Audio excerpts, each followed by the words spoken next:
start out by just talk a bit about the process of coming up with Arthur's voice. I mean, it's a great mix of this kind of naivete and this just kind of boundless holiday spirit. So I was wondering if you could talk about how that whole process kind of came about. Well, he's a big kid. He's as excited about Christmas as, your average 5-year-old is. So that was really important to give him a youthful voice. Um, he had to sound like the rest of his family, so he had to be English.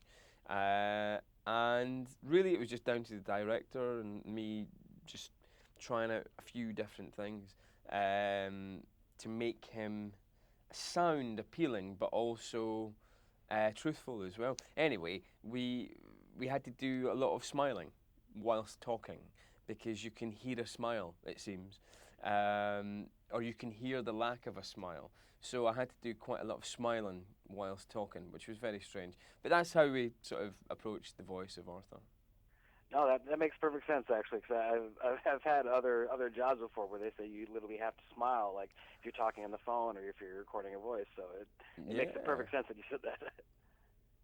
So Yeah, like, no, it's a strange one how you can hear physicality. I think, but so yeah, you'd think that we don't have to run around and we don't have to use facial expressions when we're recording just a voice, but actually you do. So you end up kind of being in this tiny little recording studio, bouncing off the walls, trying to get it to sound just that 5% better. But that's part of why it's so good, such good fun, really, to do this kind of stuff. nice. So I was curious how much visual like material you're presented while you're doing the voice. Like how much, like what Arthur looks like, and like how much that helps you kind of when you're in the recording booth. Well, on the first day of recording, they gave me a picture of Arthur. And actually, we had sort of cardboard cutout pictures of all the family. And that was really helpful just to kind of get an idea. But other than that, I didn't really see anything until the movie was finished. So I had nothing to go on. You saw a little bit of sort of like line drawings and sketches and things like that, but that was about it. So a lot of it was just my imagination, the script, and the director's sort of description of what was going on to me. So like I imagine when you're doing something like this, when you're just kind of by yourself or with Sarah, like does doing something like this make it more fun to actually see the finished product because Yeah. you're kind of in your own bubble and then you get to see the whole thing when it comes out. Definitely. And when you watch a live action movie that you're in, it's very hard to watch it properly and not be too connected to it.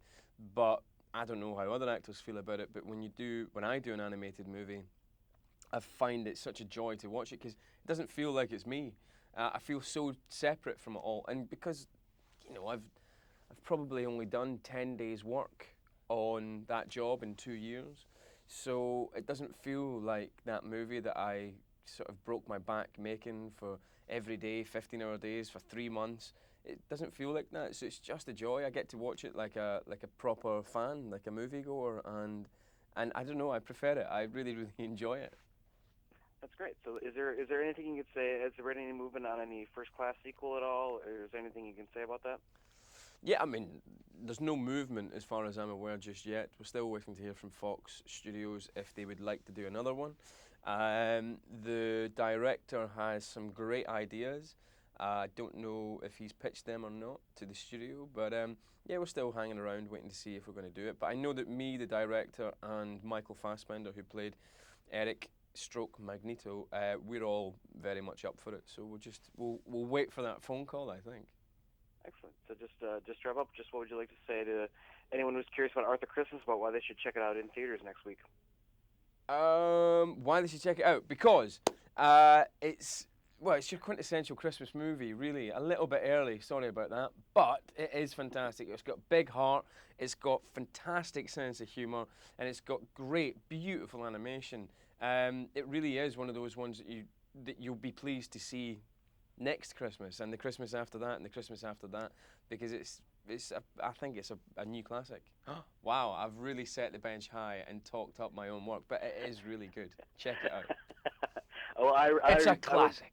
I would actually agree with everything you said. I really love this movie, so I hope it does well. Thank you very much, man. Cheers.